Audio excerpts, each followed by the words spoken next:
か端っこに止めて荷物を下ろそうか。そうですね。あ、なるほど。一般車こっちだ。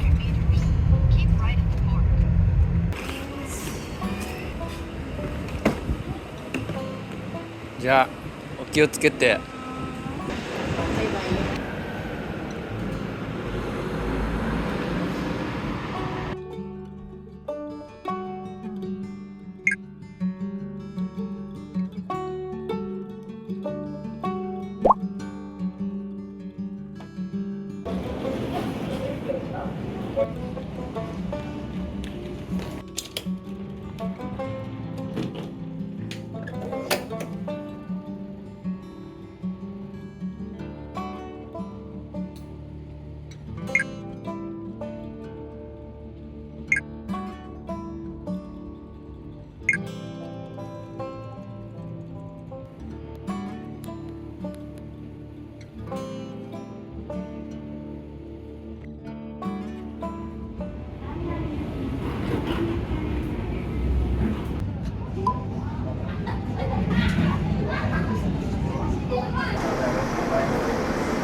これのことだ。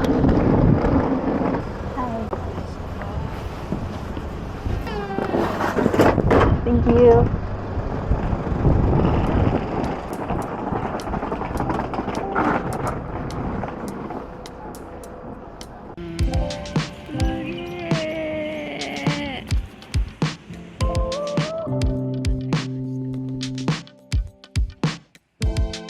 With my shoes on? No worries. No worries.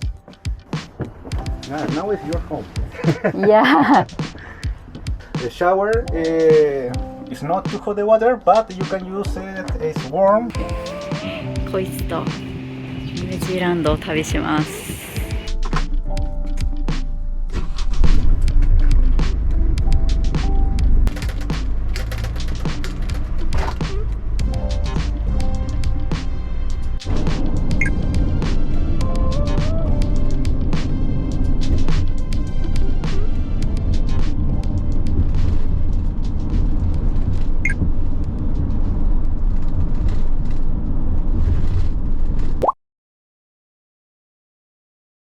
タウポっていうところを目指しているんですけど、今日は初日だし飛行機の中で寝てそんなにゆっくりも寝れてないので、1時間ちょいぐらいで行けるところにあるフリーのキャンピングカーを止めて一晩泊まれるところに行ってそこで寝ようと思ってます。ニュージーランド結構フリーダムキャンピングとかオーバーナイトカーパークとかっていうのがあって、そういうところだと無料で車中泊をすることができるようになってます。設備はそんな整ってないです。設備がすごく整ってるところに行こうと思ったらホリデーパークっていうキャンプ場みたいなところですね。市とかが運営してるサイトもあって、そこだと16とか17ドルぐらいで一晩泊めたりもできます。ただそこも設備がそんなないみたいですね。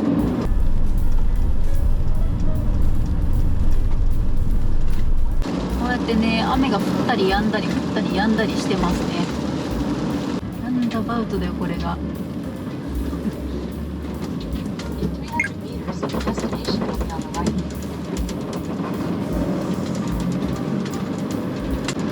スーパーで買い出ししようと思います。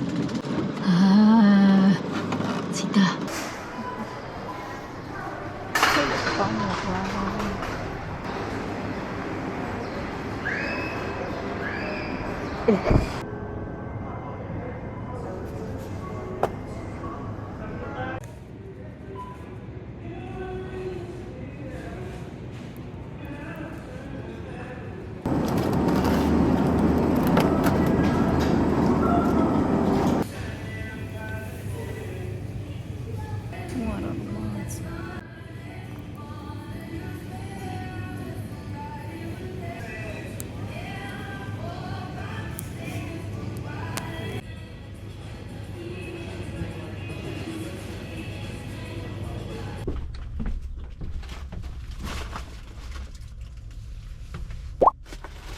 いろいろ爆買いしてしまいました。ラムですね。グラスフェッド。日本だとこういうのってあんまり売ってないんで、日本にグルテンフリーのパンってなかなか売ってないので、これも買ってみました。あとはサラダとか卵とか、卵はめっちゃ高かった。リンゴとかその他もろもろ爆買いしました。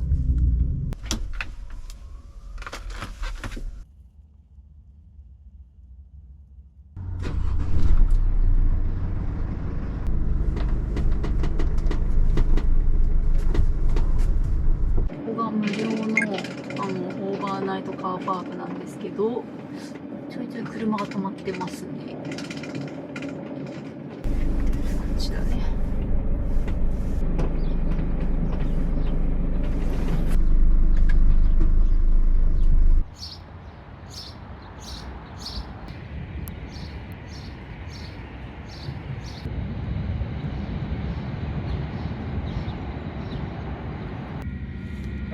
はい。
水をこの下に溜まってガチャッと出して、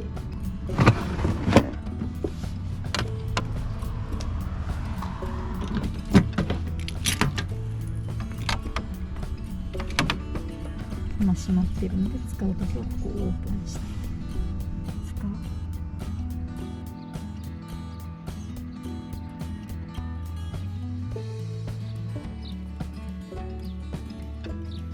この下のところにもろもろ道具が入ってて、これが汚水処理用のホースが、こっちのホースがきれいな水を入れる時用のホース、キャンプ椅子とか机とかですね、これをついてました。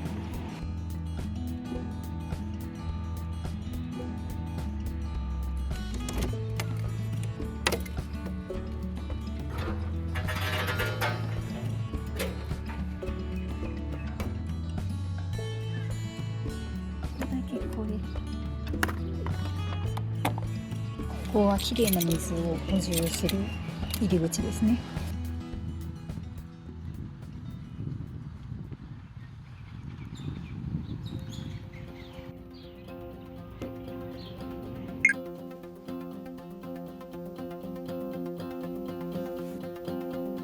これはテーブルモードになっている状態ですね。めっちゃ広々です。枕だったりリネンだったりブランケットやらをすごいいっぱいつけてくれました。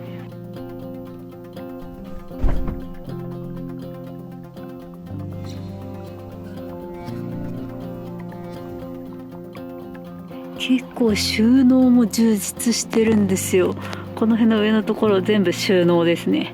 かけられるやつとかがついてるんで、アウターとかちょっとかけたいものあった時にここにかけられるんじゃないかなと思います。照明と、あとこれはオープンしてみるか。換気口だった。テレビもついてます。電子レンジ、ケトル、トースター、夜間コーヒーポット。ここにはちっちゃいミニヒーターみたいなのも置いててくれてます。ハンガーも、この上にあるのがモニター関係、スイッチパネル関係ですね。ライトのオンオフだったり、ポンプですね、水のポンプ。あったかいシャワーも出るので、そのヒーターのスイッチもここについてます。ここは電気のモニター。正しく作動しないことがあると言われたんですけど、ここで水があとどのぐらいあるかっていうのをチェックできると。ここはキッチンですね。マジで広々ですね。ここがコンロ、3つ3つもついてるのすごい。こっちがシンクですね。これ水を使えると。ここは電源なんだ。電気がついたり、換気扇が回ったり、結構音でかいね。冷蔵庫もかなり大きいですね。この食料もう全然持て余してます。ここが冷凍なんだな、一応。一番下に野菜室ですね。この辺の収納もめちゃくちゃ充実してて、いっぱい引き出しがついてます。こう閉めるとカチッてなって走行中飛び出たりとかするってこともないですね。調理道具も一通り揃ってます。ゴミ箱、まな板やら鍋やらが入ってます。一番下はさっき買った水を自分で入れました。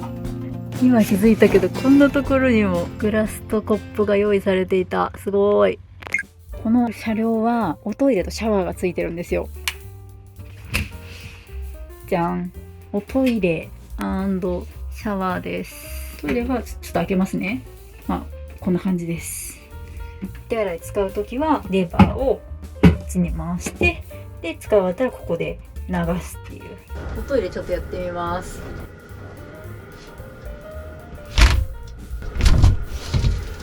トイレのスイッチをオンにするの忘れてた。で、これで流れた。シャワーはまだ使ってないけど、どんなもんなんでしょうか。水の出とかお湯のあったかさとかは期待できないかなとは思ってるんですけど、後で使ってみようと思います。姿見と服とかかけれそうなフックで、これは暖房ですね。この車ディーゼルなんですけど、ディーゼル燃料を使ってヒーターを温めると。多分ここが暖気の出口かな。入ってすぐのところにあるのがこのファンみたいになってるところ。展開するとベッドになるそうです。この上にもまた収納と引っ掛けるとこがついてますね。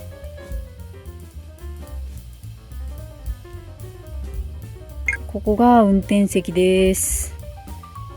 後ろからこの運転席に行くときも本当にフラットに行けるんですよ。これがいいですね。めっちゃ楽です。超広々でね、運転してて気持ちいいですね。運転席の下の方なんですけど、タイプ C の充電ケーブル挿すところがついてました。で、こちらは、シガーソケですね。ドリンクホルダーとかもついてます。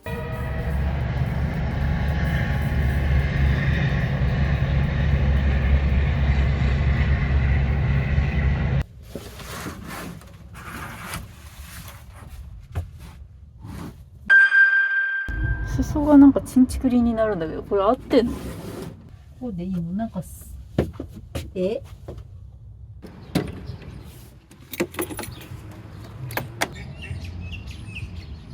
んでいいのかな。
マッチがあったんだよね、さっき。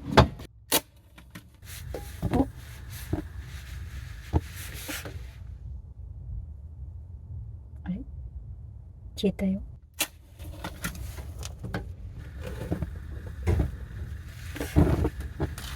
来た来た来た来た来た来た来た。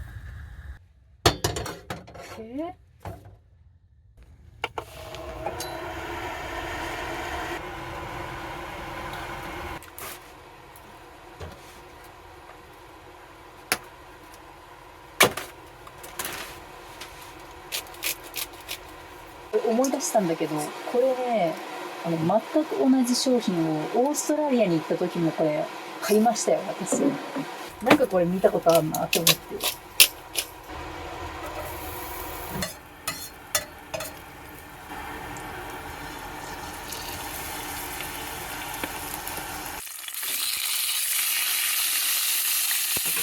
跳ねる跳ねる跳ねる跳ねる。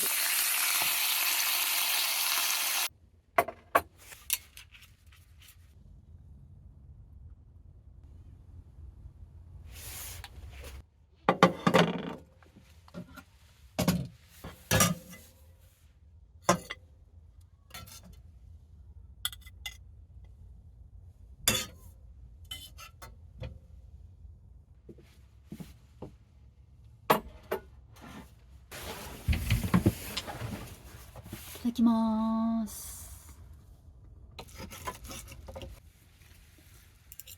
うんまっ。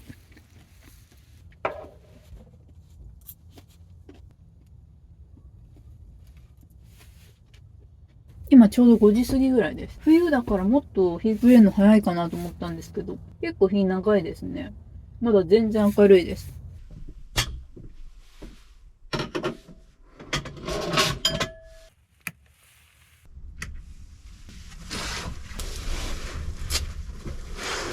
日本で使ってる温度計を持ってきました。今中が 16.5 度。外が結構冷え込んできてて、今 12.3 度になってますね。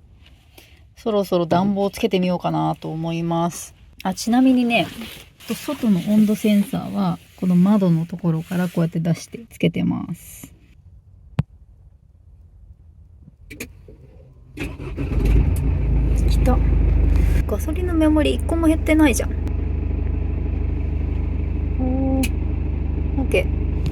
これをオンしてみます。なんかライトがついたな。とりあえずこの辺にしてみるか。なんか言ってる。風が来てるね。早速風が生ぬるくなってきてます。キャラバンとかボンゴにつけてる FF ヒーターのポンプがコツコツ動く音がしてたんで、多分同じような仕組みでこれも動いてんだろうなと思います。パンプオン。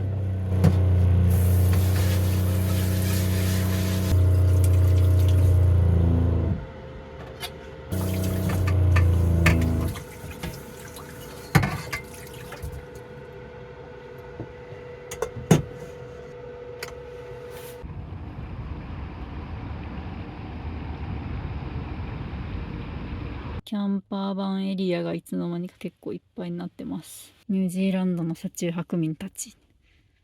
ヒーターをオンして40分ぐらい経って室内の温度が20度超えました。外は 11.2 度で冷え込んできてますね。優秀ですね、これ。快適です。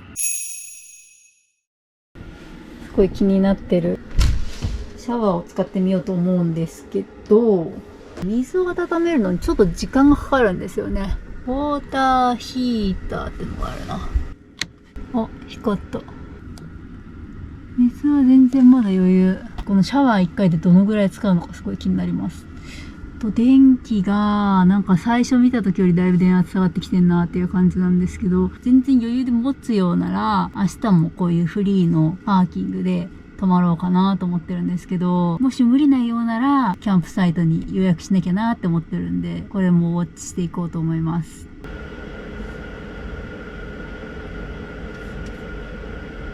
いつの間にかこのライトが消えてるんですけど、これはいけたという意味？どういう意味？全然あったかいあったかいあったかいあったかい。出たお湯出た。これシャワー浴びれるわ。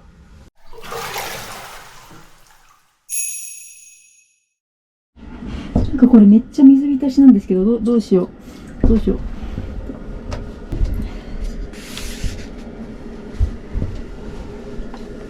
さあ、水の使用量はどうだったんでしょうか。あれ変わってない？変わってなくない？しかもなんかウェイストウォーターがフルなのもちょっと意味わかんないしな。信じすぎない方が良さそう、これ。電気が緑のところ範囲内にはいるけど、冷蔵庫が止まるのがちょっと怖いよね。このヒーターがですね、ポンプを動かしたりとか、このファンを回したりとかは多分電気をちょっとは使ってると思うんですよ。なのでこれを一旦切ってみようかな。ちなみにね、今の温度は室内が 19.3 度、外が11度です。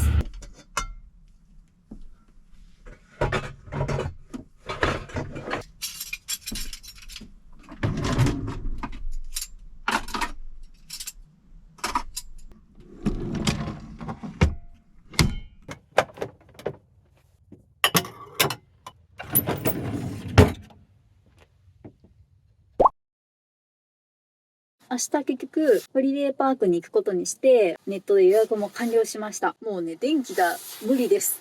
なんか気づいたらもうレッドゾーンに入っちゃってて、もう全然無理なんで明日はホリデーパークに行こうと思います。さっきシャワー使ってみて、ぬるいお湯しか出ないんじゃないかなって思ってたんですよ。寒くて困るんじゃないかなって心配をしてたんですけど、全然もう普通に熱いお湯が出てきて結構びっくりしました。水流はやっぱりあんま強くないんで物足りないところはあるんですけど、思った以上に快適なシャワーでした。なぜか手がちょっとびしゃびしゃになるのは気になったところですね。スプレッドシートで出費を管理してるんですけど、スーパーでの買い物でね、74ドル使ってるんですよ。1ニュージーランドドル90円計算で、6700円ぐらい使っちゃってて、調味料とかまでもう全部買ったので仕方ない面もあったんですけど、結構かかるなーっていう。電気もやばいし、もう寝るか。これはどうするんだ？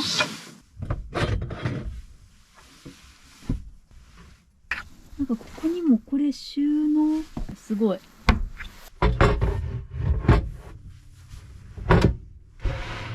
なんか後ろにこれっぽいのもう一個あったな。多分これでしょ。これしかないよね。あ、はまったいけた。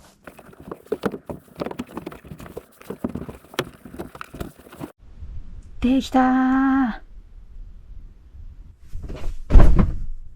超広い。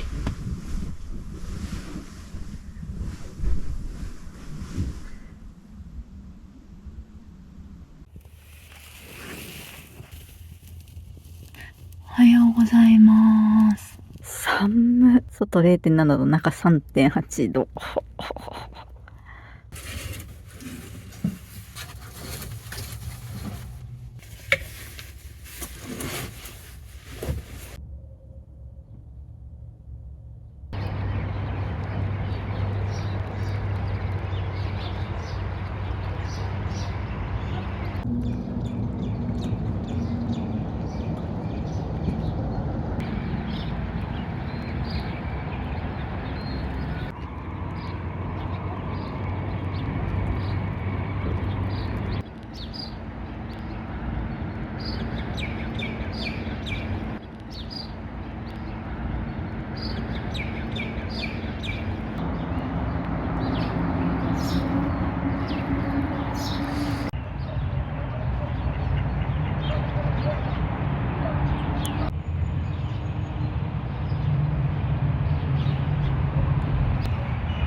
ダンプステーションですね。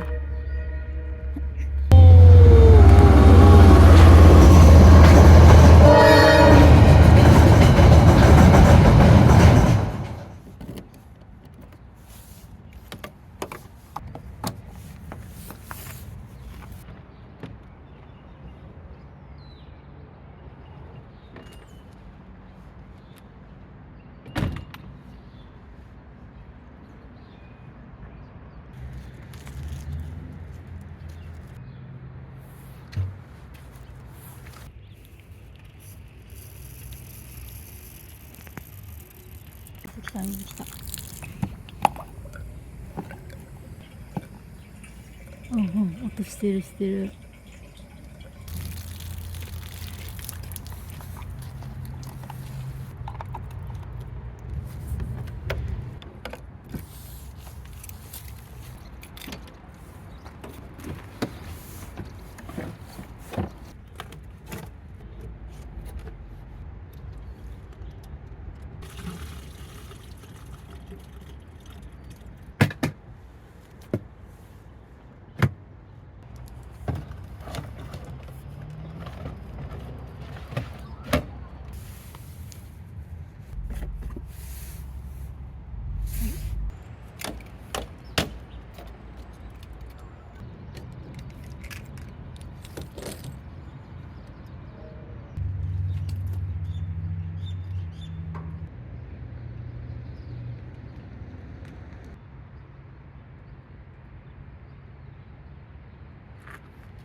昨日3時間ぐらいヒーター入れてたと思うんですけど、全然ガソリンが減ってないですね。まだ全メモリある。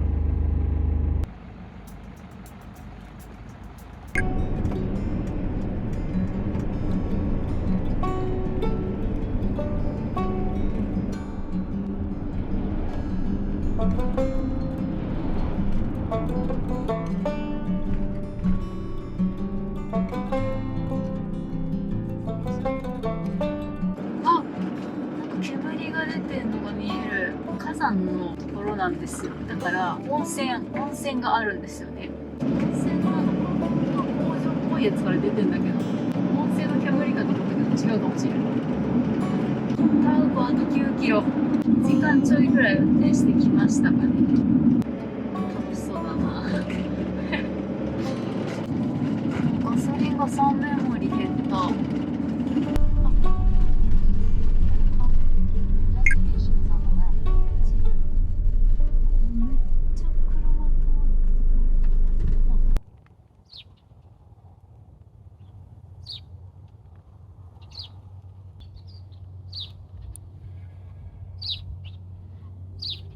2時間半ぐらい走ったので、電圧が元に戻ってます。グリーンのゾーンに戻りました。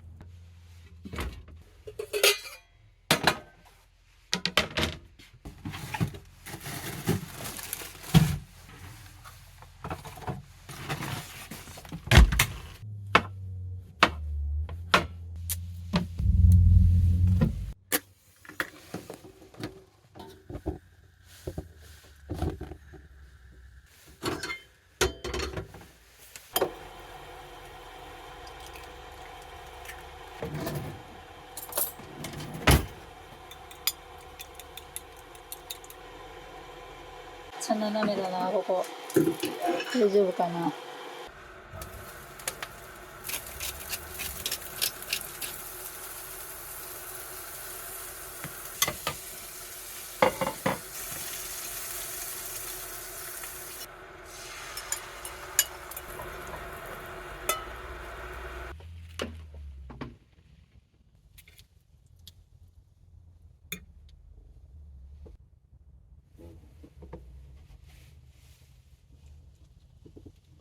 うん。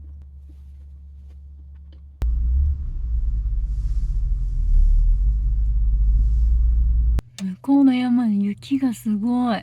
東北とかに来た気分ですね。こっちだと南に進むことが日本の北に進むみたいな感覚だから、都内から3、4時間走ったらもう東北に入るから、そんな感じですよね。感覚的には。オークランドから多分3、4時間ぐらいかかるので、ここまで。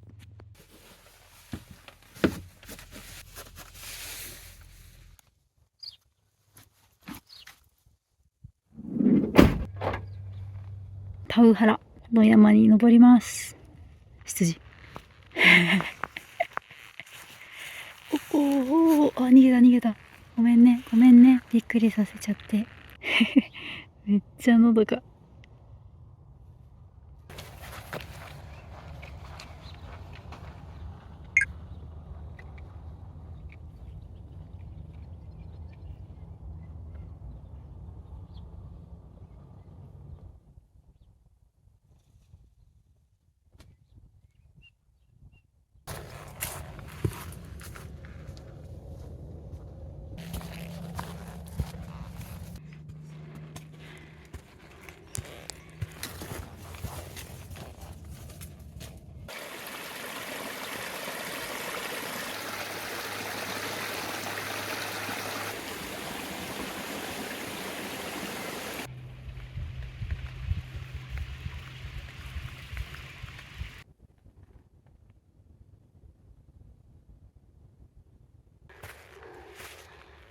着いた。うわ、これがタウポコですね。あー、綺麗。広いな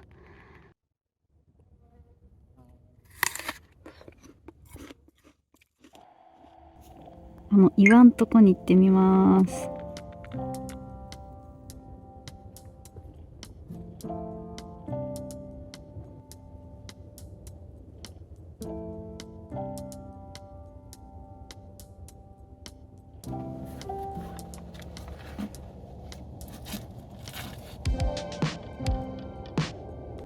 今回ニュージーランドに来た目的が友人に会うっていうのが一番目的だったんですけど、彼女が学生なので平日が忙しいんですね。週末までの間何をしようかなと思った時に、車中泊ニュージーランドでやってみたら面白いんじゃないかと思って、キャンピングカー貸してるとこ探してこういう旅をやってみたっていう、そういう感じです。ニュージーランドはですね、大学生の時に留学で実は4ヶ月間来てたことがあったんですよ。なんですけど、その時も本当にオークランドの中心部あたりにしか行かなくて、いろいろ旅行して回ったりとか全然しなくて、で後から思って、あの時もっといろいろ行けばよかったっていう後悔みたいなのがあったので、そういうのもあって今回いろいろ見れたらなって思ってるんですよね。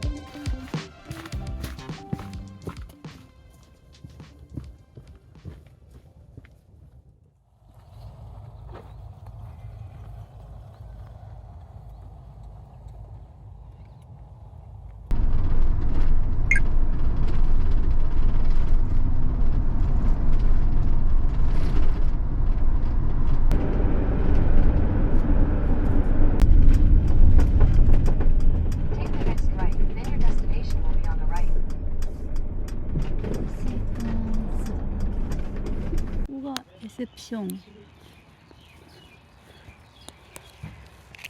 の33番サイトに案内いただきました。管理人さんがめっちゃいい方で楽しみです。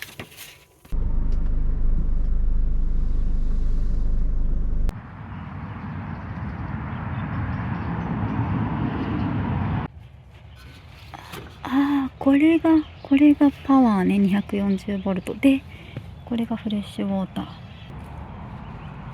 やば、電気の差し口こっち側だった。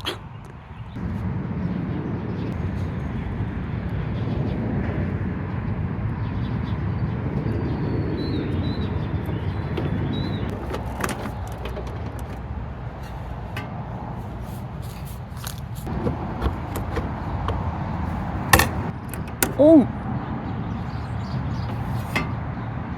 パワー接続中は車動かせないってことで、こういう表示が出ました。いろいろキッチンやらなんやらシャワーやらがある塔の目の前でしたね。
間違えた。こ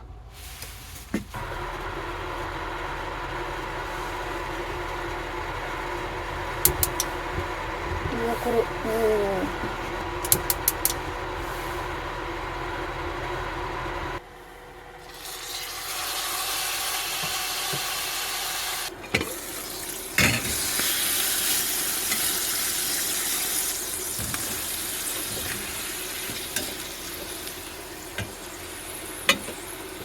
外の気温6度、中 14.5 度。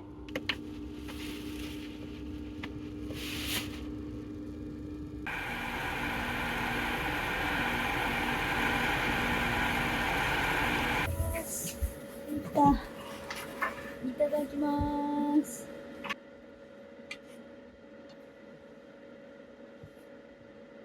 うんまっ。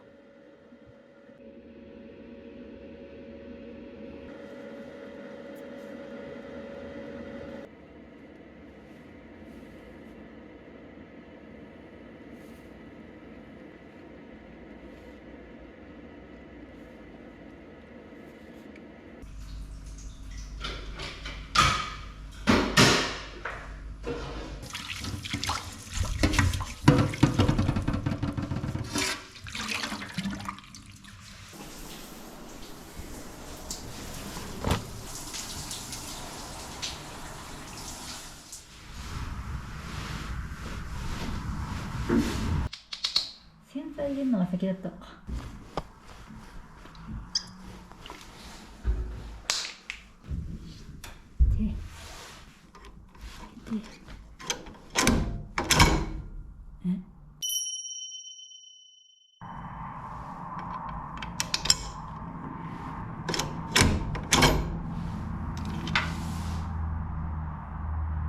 あ、ミドルコインが2ついるんだ。うわ、やべえ。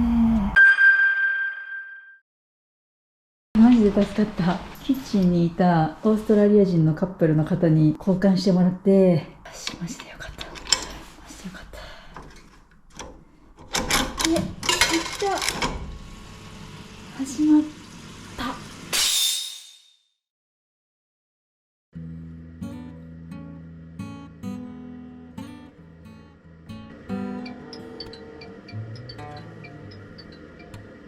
ハロー。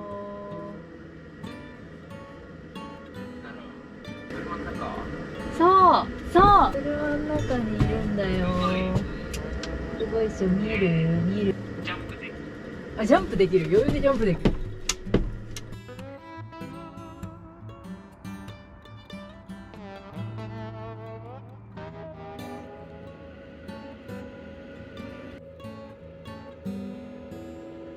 家からキャンプ用の紐を持ってきたんですけど、こういう感じでこう貼って、で、靴下を干してみました。すごい生活感。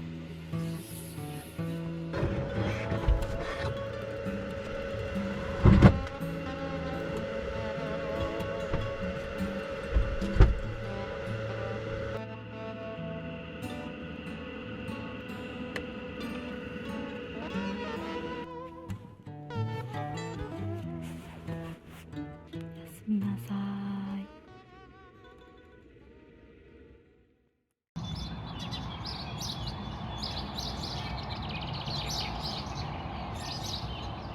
やばい、外の気温がマイナス 0.1 度。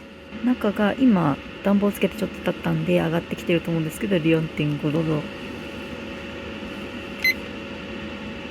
れは最高だな。マイナス 2.7 度まで下がってたんだ。中も氷点下いってたんだ。うわー。なんだこれ。凍ついてる。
若干温泉っぽい、硫黄っぽい感じの匂いがするんだよな。ホットウォーターストリームはこっち。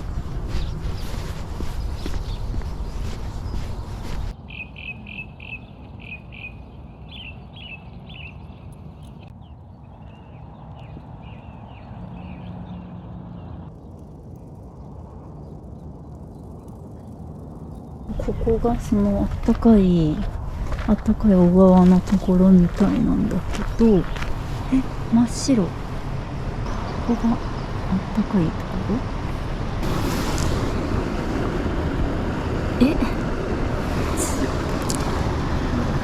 まあまあ冷たいけど、ぬるいぐらいやな。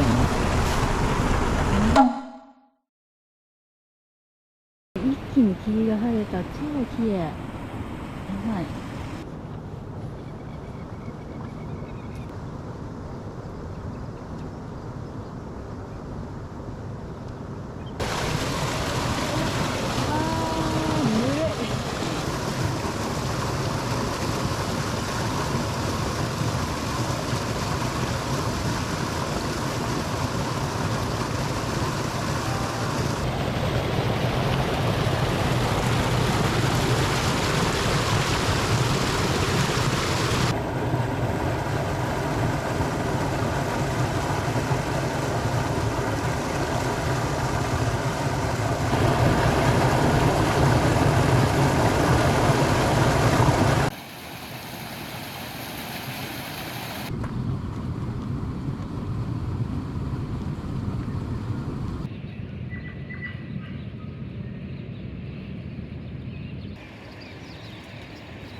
Beautiful morning.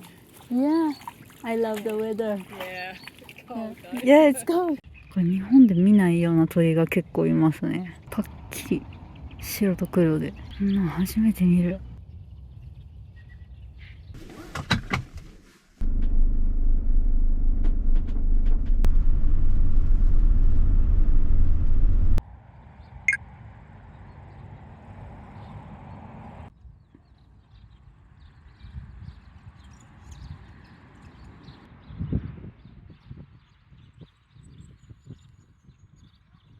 このフカホールズってのを見に行きます。ここから15分で行けるんだ。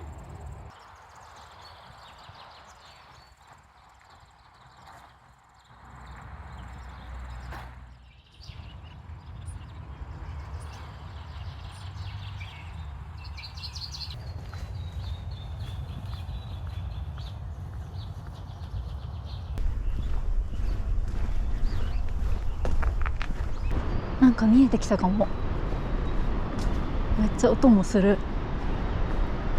うわ、すごい。ここが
っていく。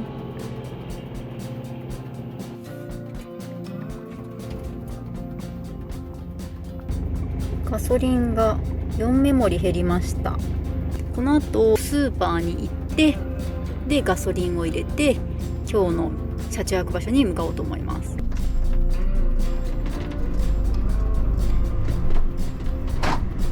初日雨が降ったり止んだりしてて、ああいう感じの日が続くのかなって思ってたんですよ。現地にいる友達も雨具忘れないようにねって言ってくれたりとかしてて、雨を心配してたんですけど、2日目以降ずっと晴れてます。全然使ってないです、あんまり。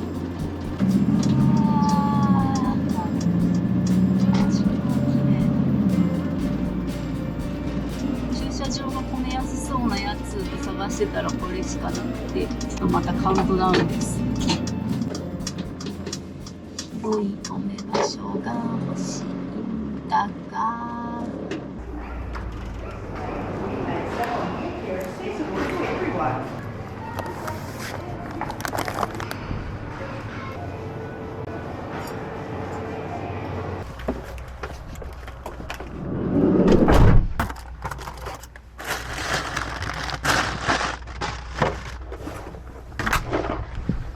よし。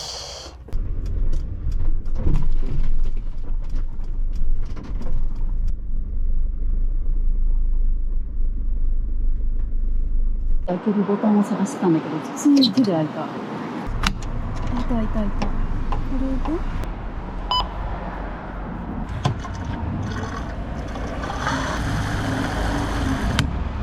また。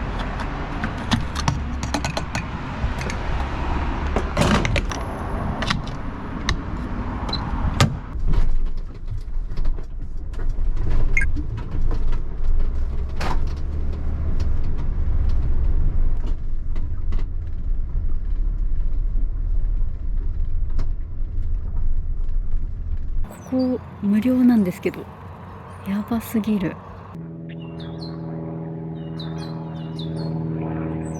一応トイレはありますけど汚いです。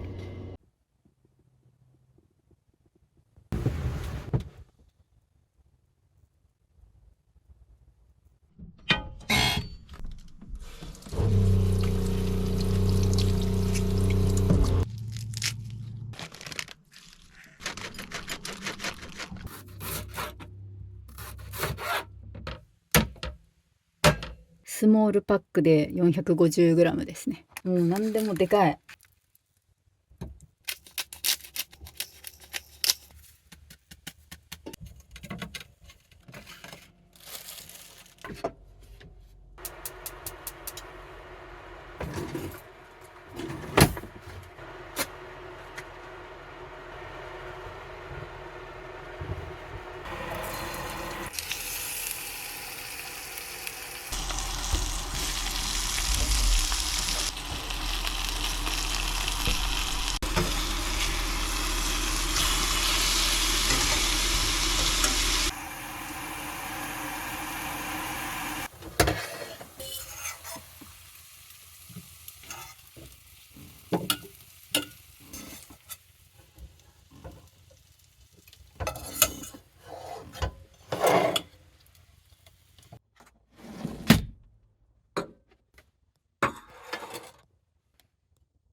乾杯。美味しい。うん。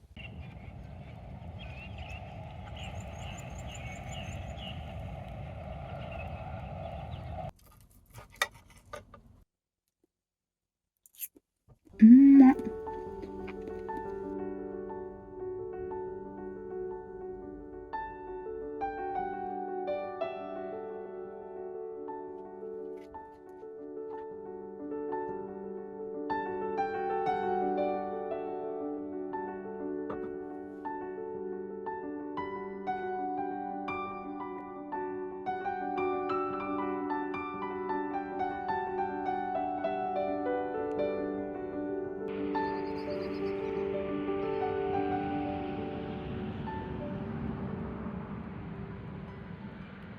もう電気が怪しいけど、この前レッドゾーンになっても結構使えてたので、なんかどこまでいけるかちょっと逆に試したくなってきますね。変わらずこれは、なんか表示が一回も変わんない。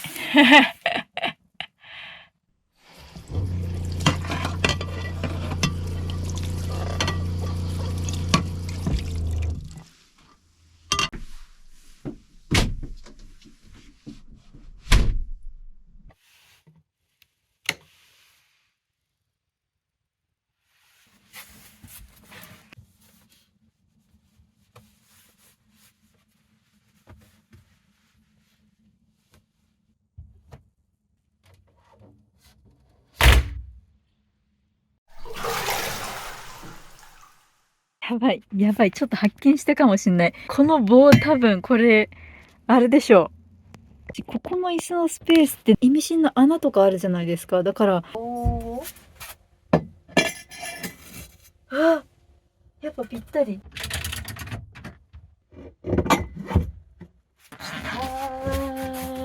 やっぱできるじゃん。外も5度台になって、車内も11度ぐらいになってたんで寒くて、ヒーターを今入れました。この駐車場はですね、暗くなってからちょいちょい車が入ってきてるんですけど、なんかまた1台入ってきた。だけど、まだ全然スペースは空いてるっていう感じです。で、電気はね、ギリギリまだグリーンのゾーンにいる状態なんですけど、特に節約とかせずに気にせずに使っちゃおうかなと思ってます。シャワーのお湯はすごい熱々で気持ちいいお湯が出ました。ガスがね、あとどのぐらい残ってるのか全く見当がつかないので、ちょっと心配ではあるんですけど、なんかガスボトル結構でっかいから、途中でリフィルしなくてもいけるんじゃないかなと思って。かかった費用をスプレッドシートで管理してるんですけど、今日はね、2回目の食材の買い出しをしました。そこでもう100ドルぐらい使ったんですよ。スーパーでこんな金額使うことあるっていう。食材とプラスお土産も買ったんで、結構お土産の金額が大きくて、食材自体は38ドルぐらい。で、日本円にすると3400円ぐらい。で、お土産の方が61ドルぐらい使って、だいたい5500円ぐらい使ったっていう感じです。そう、今日は初めてガソリンを入れました。セルフのスタンドだったんですけど、仕組み自体は日本のガソリンスタンドで入れるのと、だいたい同じ感じでできました。でもガソリンの金額が72.23 ドル、6500円ぐらいですね。30.75 リットル入りました。リッターだと2.35 ニュージーランドドルぐらいですね。で、これが日本円に直すと210円ぐらいですね。なので、日本より、ちょっと割高かなっていう。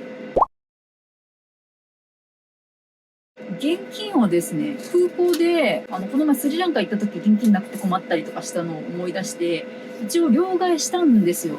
これニュージーランドのお金です。したんですけど、全く使ってません。1円も使ってません。キャンプ場で洗濯機を使うのに小銭が必要だったんですが、留学行ってた時の余ってたコイン見つけて、それでやったんで、結局両替したお金は全く手つけてない状態です。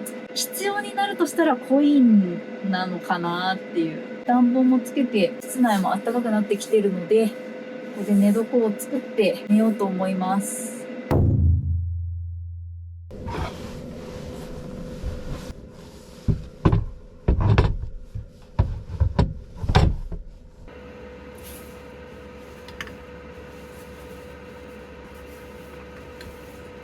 外の気温が 5.8 度。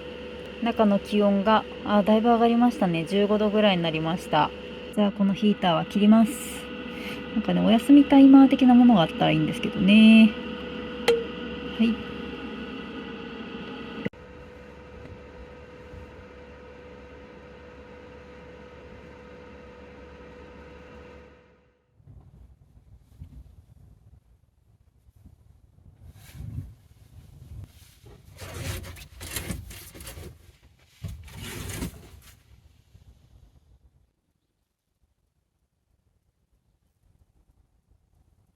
外の気温が 2.8 度で、中が 5.1 度。昨日よりちょっと暖かいですね。電気が完全にレッドゾーンに入ってますね。天気が良さそうなので、多分ソーラーパネルもついてるので、このまま車を置いておいても充電してちょっと上がってくると思います。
鳥がすごい、こんな近くで。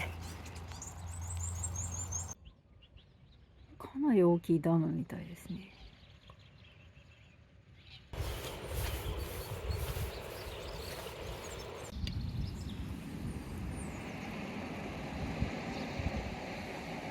さっきいたとこの逆側に来たんですけど、すごくないこれ。地形、この青さ。おお、10時にあのゲートが開くんだ。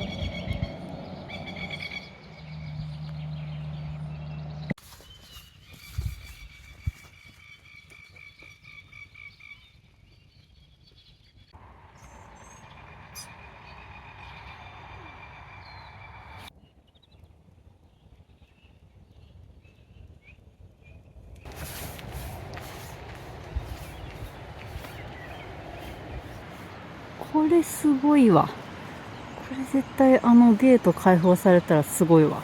今9時40分ぐらいなんで、10時まで待ってみようと思います。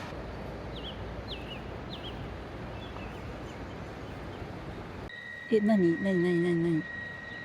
きなりサイレン。もうすぐ出るよの合図かな、これ。めっちゃ人が集まってきてる。さっきまで誰もいなかったけど。うわ、来た。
ただきます。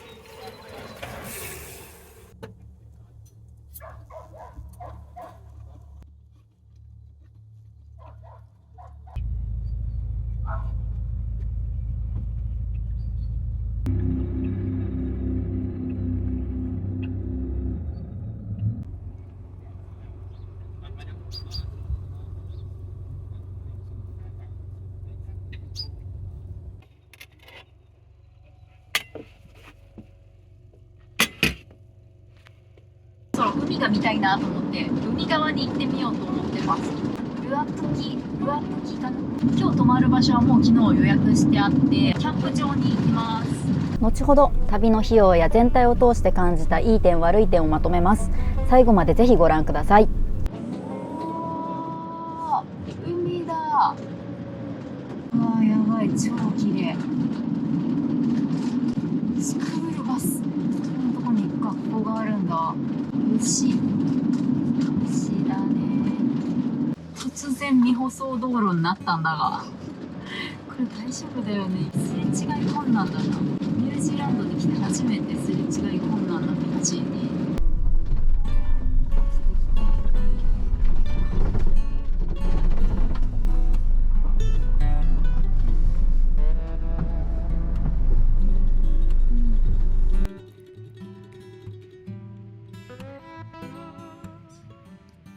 ノーサービスになってますね、インターネットが。ネット遅いなみたいなところあったんですけど、完全に繋がんないっていうのは、ニュージーランド来て初めてですね、1デバイス5ドルで Wi-Fi を使わせてもらえるんですけど、ここに来るなら絶対この Wi-Fi のオプションをつけた方がいいと思います。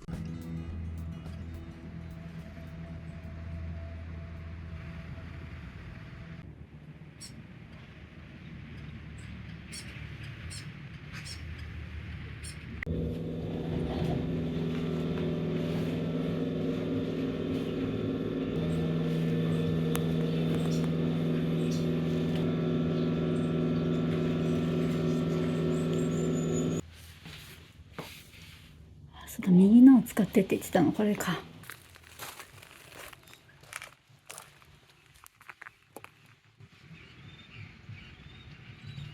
つながりましたね。このサインが出てます。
夕飯できました。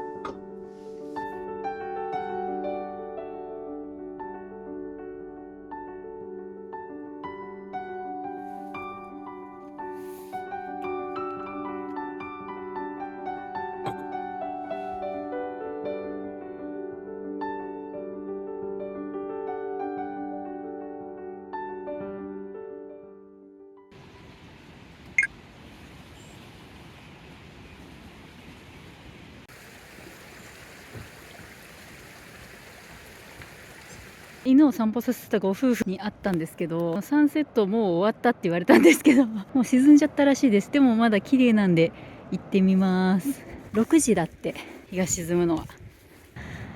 超綺麗。何これ。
外が8.2度でタウポよりだいぶ暖かい感じがするんですけど、中11.8度でちょっと寒くなってきてるんで、ヒーター入れます。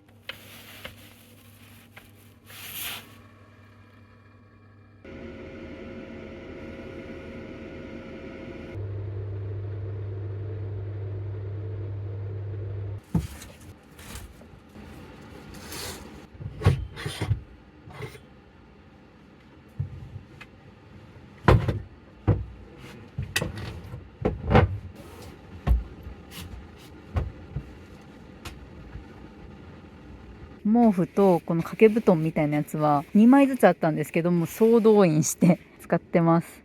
タウポはめっちゃ寒かったんで、寝巻きの下にウルトラライトダウンも着て寝てたんですけど、ここはねそこまで寒くないんで、多分ウルトラライトダウンなしで快適に寝れるんじゃないかなと思います。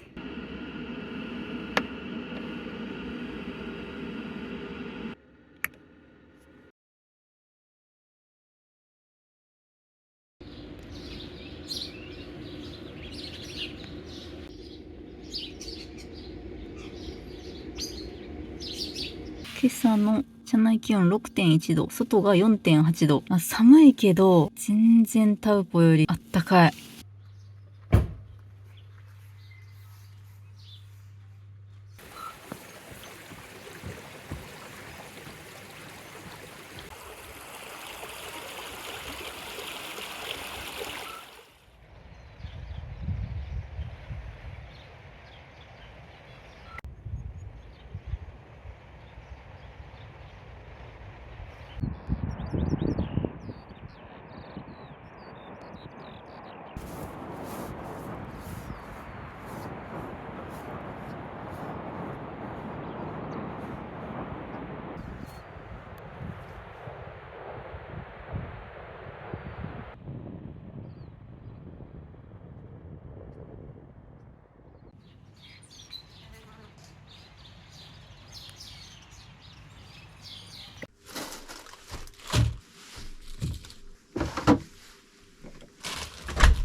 今日はさらに北上して、オークランドの方にさらに近づいていこうと思ってるんですけど、その道の途中でお昼しようと思ってるんで、ランチをね、作っとこうと思います。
お昼のパスタができました。あ、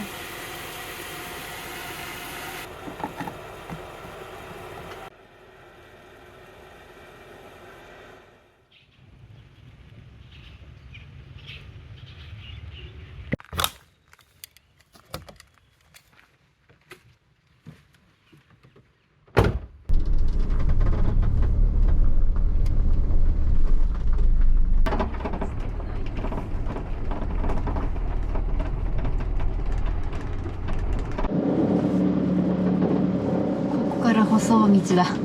あーよかった。い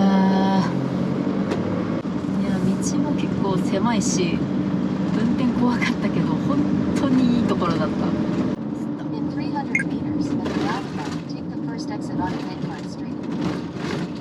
うわなんか綺麗。湖海。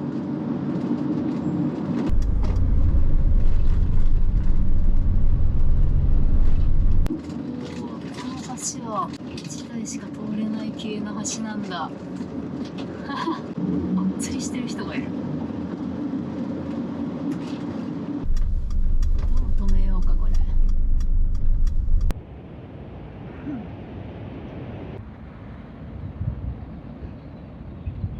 あそこめっちゃサーファー浮いてる。いやめっちゃいいとこじゃんここ。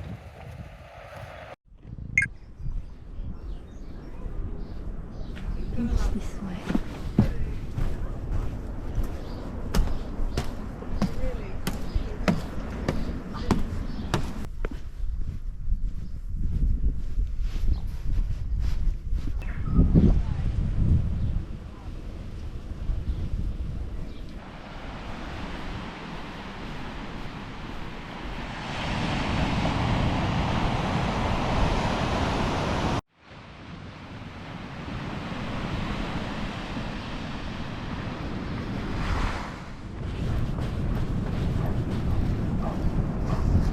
なんとなくこっちが落ち着く気がする。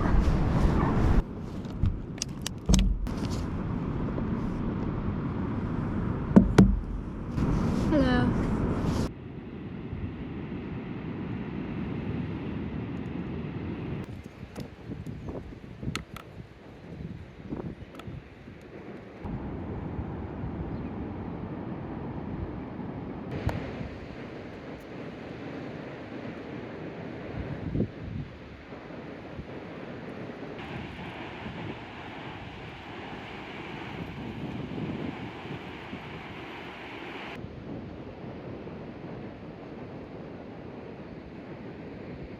日差しが出てるとかなり暖かいです。今日から9月だし、本当春ですね。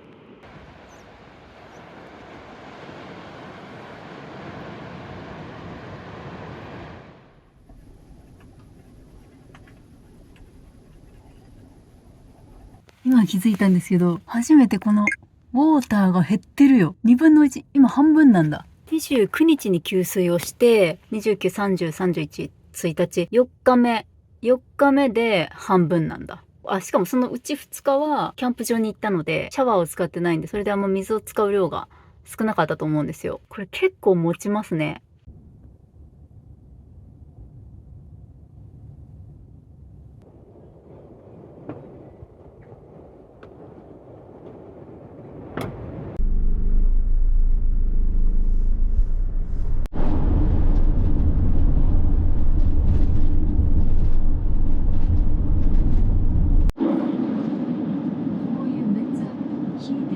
めっちゃ多いです。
ドネーションボックスがあって5ドル入れてください。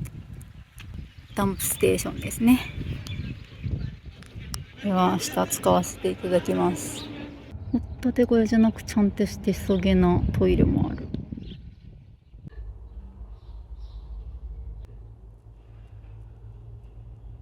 シンクもある。ゴミ箱もいっぱいある。いろんなところに。ここすごいなんか 240V のパワーさすところもあるんですけど。あ、出た。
もしもーし。めっちゃいい。やばい。超やばい。最高。明日返すんだけど、返したくないね。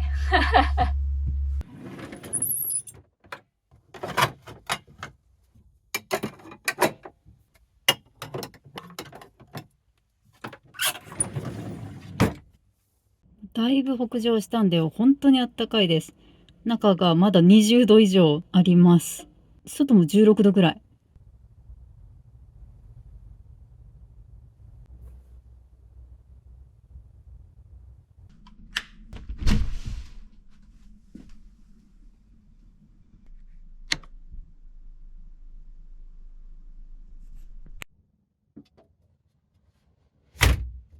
シャワー浴びたんで水の量をチェックします。お、4分の1まで減りました。もうウェイストウォーターの方は相変わらずなんかずっとフルの状態なんでちょっとよくわかんないです。天気はまだグリーンゾーンにいますね。車内温度がまだ 18.6 度もある。外は14度ぐらいでちょっと気温下がってきてますね。ヒーターつけなくても全然快適です。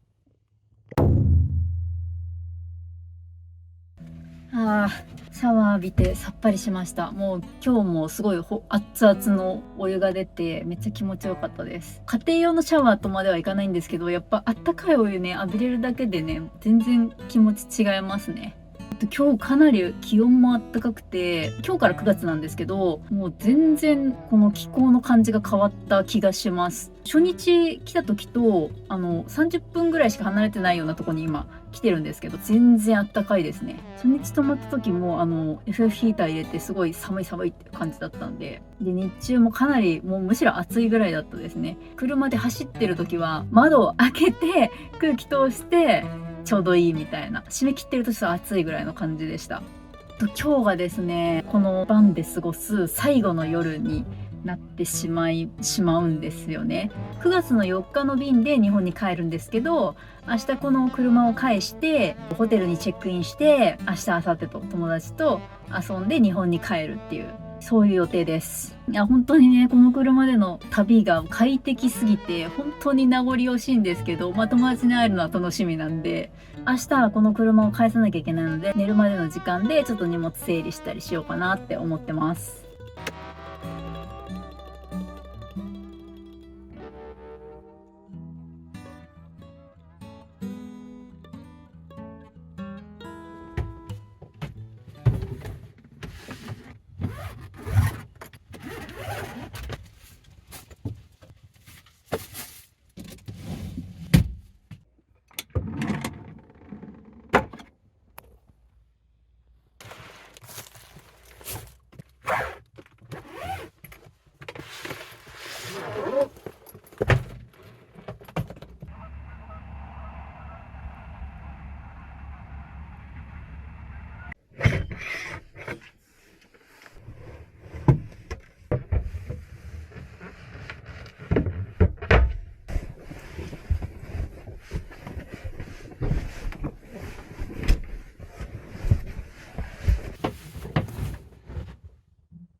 ダメっぽい。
排水の口を閉め忘れて走ってたんですけど、他のキャンパーの方が教えてくれました。助かったー。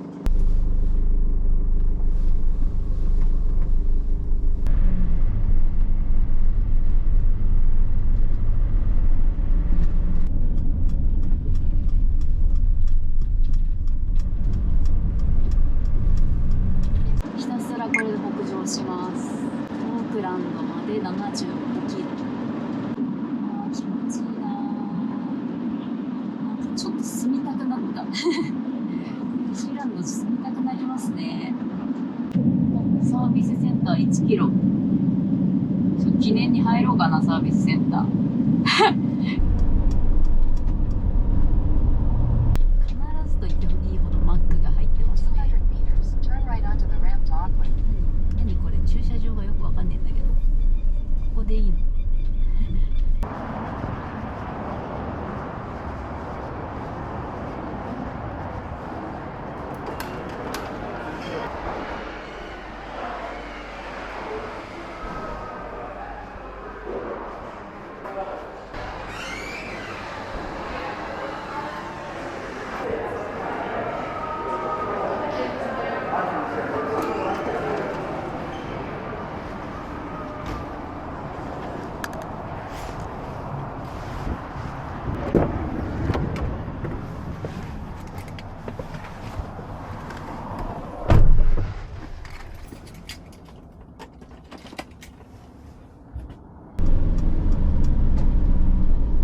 ？Continue on State Highway 1 for 30 kilometers.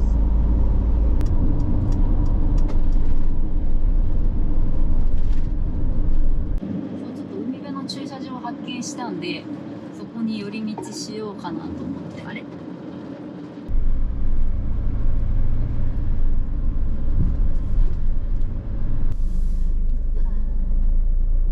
奥は開いてる。これバックでやるかな。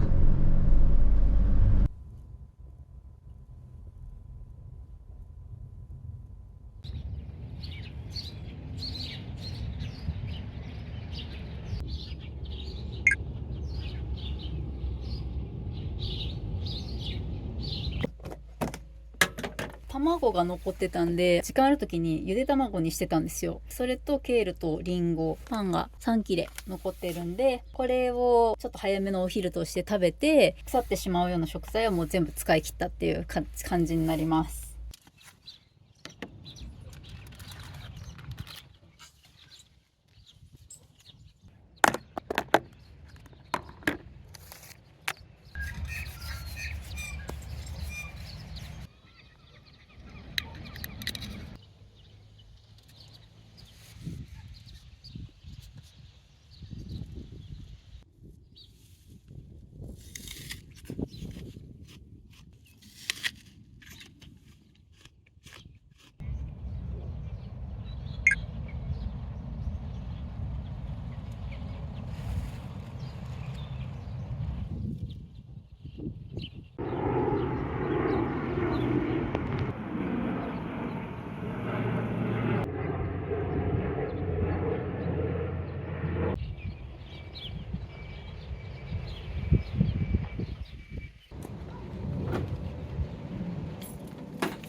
Take the next right, then turn left.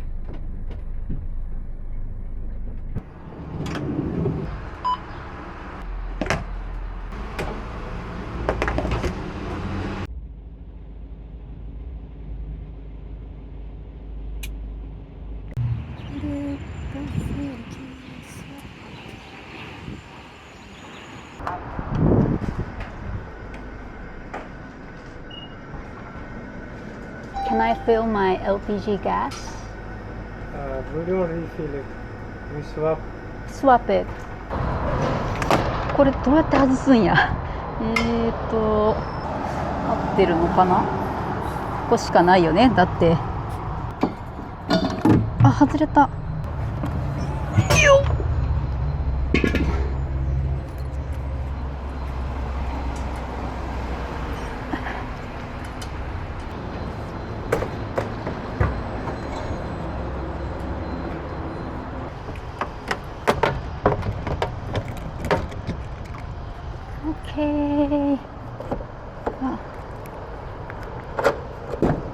返す準備は整った。こここまでご覧いただきありがとうございます。この後無事にキャンピングカーを返却することができました。5泊6日間キャンピングカーで旅をしてきたんですが、旅全体を通して感じたメリットだったりデメリットだったり、コメントでもらってた質問に回答してみたいと思います。まずは費用のお話ですね。車両関係でかかった額から見ていきます。キャンピングカー5泊6日のレンタル料金が1ドル90円計算でだいたい65,340円です。1泊にすると13,000円ちょっとぐらいですね。これにクレジットカード手数料加えてだいたい67,000円ちょっとかかりました。クレカ手数料が地味に高いなっていうのが若干気になったんですけども、日本でこのサイズのキャンピングカーを借りるとなると、そもそも貸してるところが少ないっていうのと、1泊2万円とかですね、かなり高くなるみたいなので、それに比べると安く借りれたかなと思います。ニュージーランドでは道路利用車両っていうのがあって、今回借りた車両がディーゼル車両だったので、こちらの課税対象になったんですね。今回私が借りたものだと1キロあたり 0.076 ニュージーランドドル、これがかかるということでした。5泊6日の旅で合計750キロ走ったので、クレジットカード手数料を加えて約5300円ぐらい支払いました。その代わりといってはなんなんですが、ニュージーランドでは高速料金が基本無料です。有料区間が3カ所のみしかなくて、今回はその区間は使用しなかったので全部タダで行けました。ガソリンはだいたい1リットル210から220円ぐらいで、旅の中で2回給油をしたんですけど、これで合計15,000円弱ぐらいかかりました。これは日本より結構高いですよね。合計68リットル弱給油して750キロ走ったので、1リットルあたりだいたい11キロぐらい走ったのかなと思います。最後に LPG ガスのボトルを交換して3,510円ぐらい払いました。ここまでが車両関係でかかった費用で、合計すると9万円ちょっとぐらいですね。ずっとキャンピングカーで寝泊まりしてたので、宿泊費用はキャンプ場に行った時の分のみです。合計約5,400円ぐらいですね。今回は外食はせずに食事は全部自炊で済ませました。スーパーで食料品の買い出しを2回やって、だいたい1万円ちょっとぐらいかかりました。食料品がね、日本よりちょっと高いので、最初はって思うと思うんですけど、物自体はすごくいいのかなと。グラスフェッドのお肉だったり、平飼いの卵が普通な感じで、実際すごく美味しかったですね。先ほどの車両関係の費用に宿泊、食費、これを足すと5泊6日のソロ車中泊旅で合計11万円弱ぐらいかかったっていう感じですね。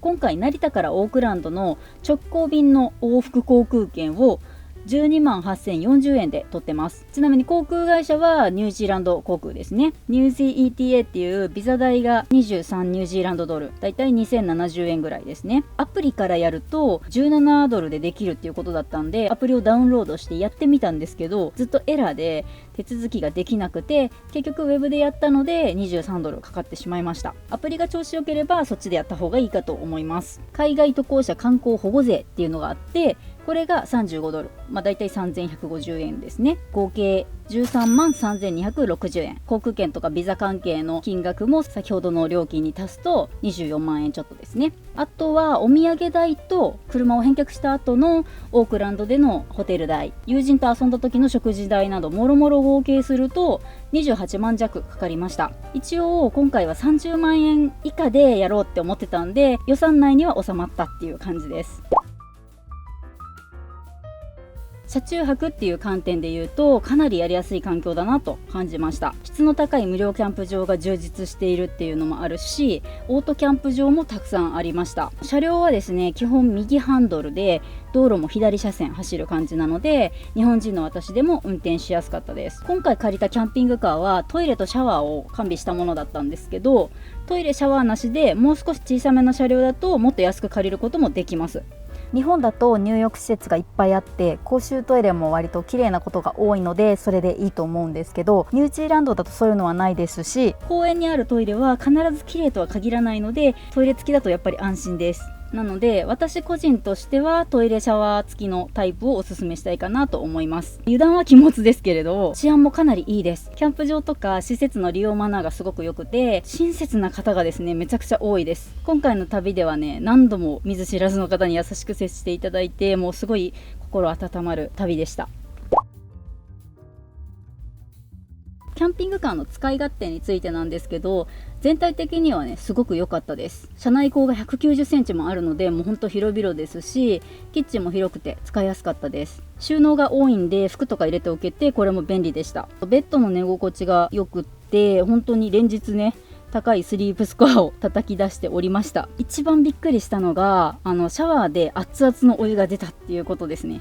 ガスでお湯を温めるんですが、ぬるま湯ぐらいのものなのかなと思ってたんで、これは期待以上でした。ちょっと微妙だなって思ったところもあって、ベッドとテーブルの切り替えがやっぱちょっと面倒でしたね。さっきキッチンの話したんですけど、キッチンは広さはいいんですけど、コンロを使う時に毎回ガスの元栓を車の外に出て開けなきゃいけないっていうのがあって、それがちょっと面倒なのはありました。これは残念だったなっていうところなんですけど、さっきシャワーが熱々で良かったよっていう話をしたんですが、お湯の温度はいいんですけど、水はけが悪すぎるっていうのがちょっと残念でした。足元に水が溜まってきてですね、すぐ流れていかないっていうので、これはちょっと気になりましたね。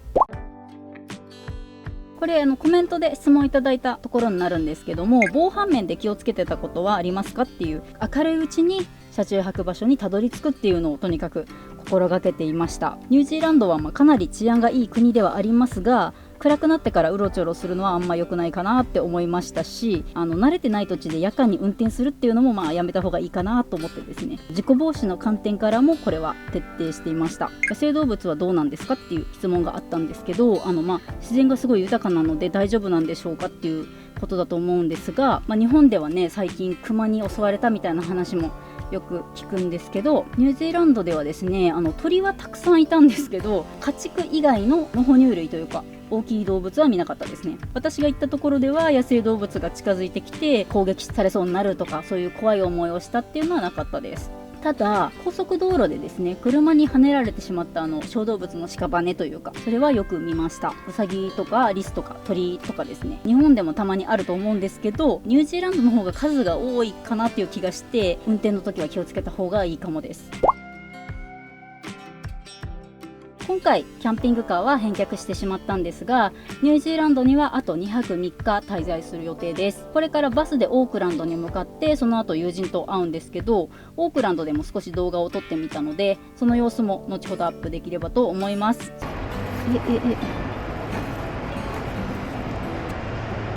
1時あと5分、やべえ、あと5分、あと5分、やべえ、ここだ。間に合わないかと思った。マジでよかった。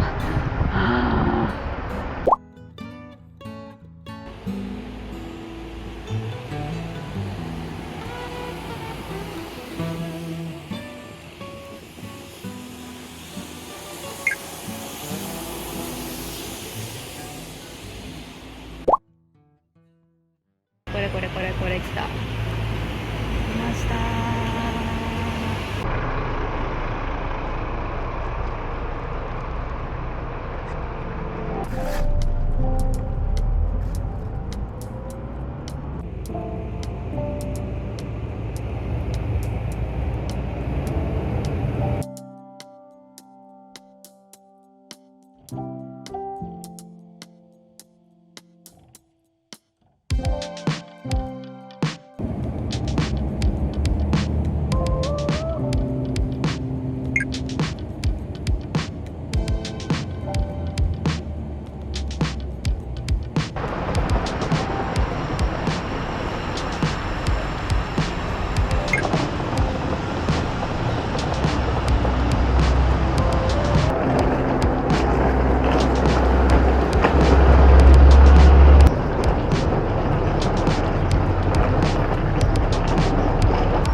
付でこのトークンを4ドルで買って使います。これが洗濯機、これが乾燥機。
ここまでご覧いただきありがとうございます。この後無事に日本へ戻ってくることができました。成田に着く直前に虹が見れたんですよ。これはちょっと嬉しかったです。今回オークランドではずっと外食だったんですけど、どこも美味しかったですね。しかも思ってたほど高くなかったです。1日目に行ったのがアルマっていうスパニッシュレストランで、こちらは Google マップで見つけたんですけど、評価が 4.7 でめちゃくちゃ高くて、実際すごく美味しかったです。友人と2人で行ったんですけど、ワインを1杯ずつ飲んで料理を3品ぐらい頼んで1人5500円くらいだったと思います。翌日は3人で出かけてて、お昼に行ったメルバっていうお店でこちらのお料理を頼んで2340円でした。夜は2軒行ったんですけど、1軒目で生牡蠣と飲み物を1杯ずつで、この時サービスアワーでちょっと安かったんですかね。1人2200円ぐらいでした。2軒目で料理を3品頼んで、ワインは1杯だけ、これで1人3000円ぐらいでした。お酒をそんなに飲んでないからっていうのが大きいと思うんですけど、昼2000円ちょい、夜5000円ちょいって考えると日本とあんまり変わらないというか、もっと高いと思ってたんで、これは意外でした。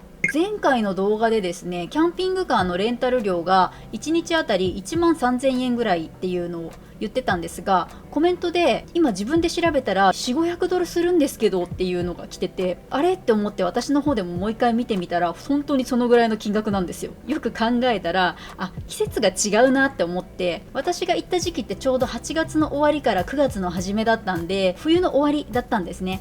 だから季節柄安かったみたいです。同じサイトで時期変えて検索してみると全然違う値段で出てきました。なので夏に行く場合は金額がかなり変わるので、皆さんお気をつけください。それではまた次回、ご視聴ありがとうございました。